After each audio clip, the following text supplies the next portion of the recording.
Magsasama-sama sina Ogie Alcacid, Regine Velasquez, Martin Rivera at Pops Fernandez sa Valentine's concert na pinamagatang foursome. At dahil pare-pareho ng may pangalan, may kompetisyon nga ba sa pagitan nila? Alamin sa Balitang Hatid ni Nelson Canlas. For the first time, magsasama-sama sa isang major concert sina Ogie Alcacid, Regine Velasquez, Martin Rivera at Pops Fernandez. Laking tuwa ng apat nang makonceptualize ang Valentine's concert nilang foursome. Dahil dalawa sa pinakasikat na diva ang magkasama, naging issue ba yun kina Regine at Pops? Regine and I have worked together so many times already. Parati kaming met time na magchismisan. Yun yung time na hindi kami mag-uusap matagal. So magka-catch up kami.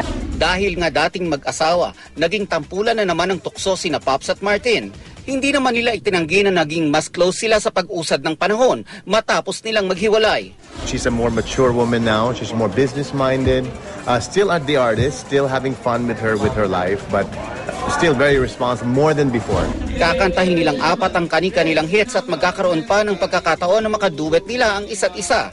Para kay Ogie na presidente ng OPM, ang concert na ito ay magandang senyales sa muling pagbango ng Pinoy performers. Nitong mga nakaraang taon daw kasi, tila nakatuon ng mga producer at mga manonood sa foreign acts kapag panahon ng Valentine's. Our 4 Filipino concert performers are performing in a big venue. It's a Filipino concert. Nelson Canlas, GMA News.